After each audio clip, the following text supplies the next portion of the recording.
Inspirations and Experts with Sofia Sanchez. Sofia meets with expert Tiffany Johnson.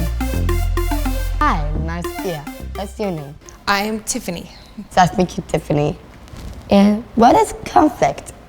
Conflict is, I think, when people don't get along or someone can be mean to another person in terms of conflict. What do you do if you don't get along? Oh, I think that's hard because every person has their own personality, and sometimes we just don't mesh very well. But I was thinking about it, and to me it depends on what the relationship is, how important the relationship is to ourselves, but also to the other people. You know, is this our parent, or is this our boss? Is this our best friend? And each relationship is gonna have a different way of resolving the conflict or getting through it. What advice do you have? Because every conflict is different, sometimes when I'm talking to my own clients, I call it out in the wild. In an office, we can have a really good conversation about how to resolve conflict. But when we are out in the wild, the other person's response isn't always perfect. And so the advice is to be flexible and kind of go with the flow sometimes, because we never know what to expect. Yeah, we have never to expect. What would you like to add? Well, I thought about this before we met and was trying to figure out what kind of information I might be able to share with you, or what questions you might ask me, because I didn't know. And so I thought about some things that come up in office when I'm talking with my own clients, ways to resolve conflict or things that come up. So I have a couple of them here, if you don't mind. Sure. Okay. So my first one is to be authentic. We don't want to use a script or use somebody else's words. If we're trying to use someone else's words to explain ourselves, it doesn't come out well. So being authentic and acknowledging our own role, recognizing how we may have contributed to the conflict. We don't always. Sometimes people are mean to us without us being involved, but we want to acknowledge our role when our role is there. Listen to the other person. Sometimes when we're having conflict, we want to explain ourselves and we want to tell them why we did what we did.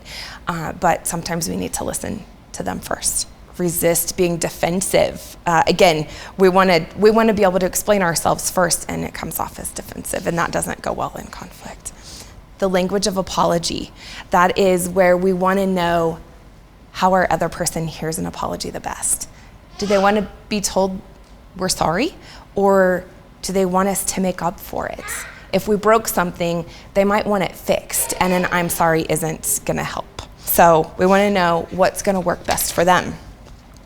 And then letting the other person be who they are.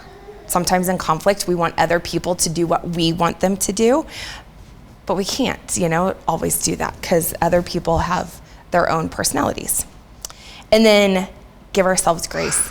I don't know anybody who's perfect at conflict. I don't know anyone who can do it perfect each time and get it right each time. So give ourselves grace. Sometimes conflict goes bad. And then the last part is finding a resolution or compromise. It's not always pretty, but if we work together, then we can, work together to have that relationship continue.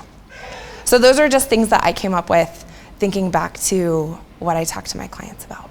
Nice. And I did a question about something that you said. And when someone's not being nice to someone, how can you tell them? Yes, that's a good question.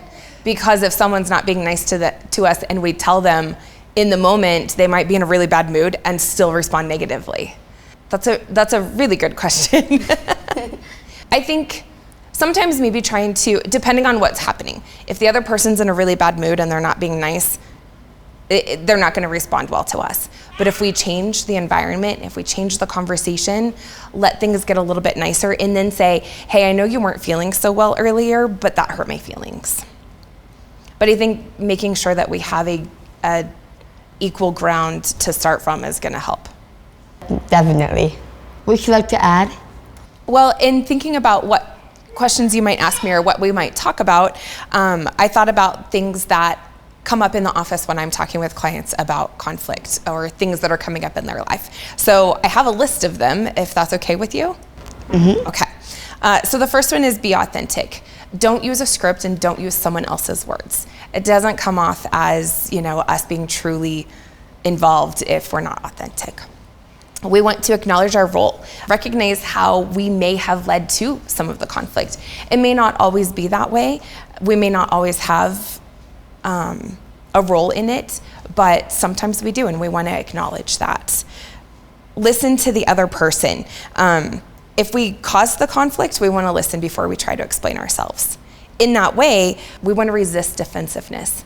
When something happens, we want to be heard too, but we have to listen to our other person, the person that we're in the conflict with, before we explain ourselves. We don't want to be defensive. Also, we want to look at the language of apology, and that is knowing how the other person wants to see a resolution, especially if we are the one who caused it. So if we broke something, do they want it fixed?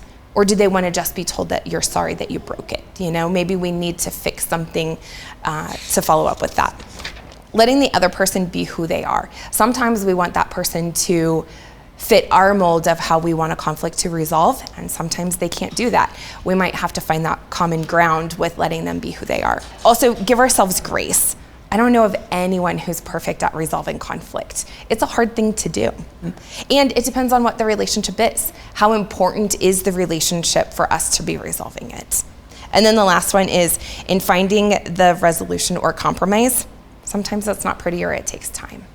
Yeah, it doesn't. But it's hard to memorize that everyone can learn from their mistakes. Absolutely. Yeah, absolutely. They can. They can. It's a practice.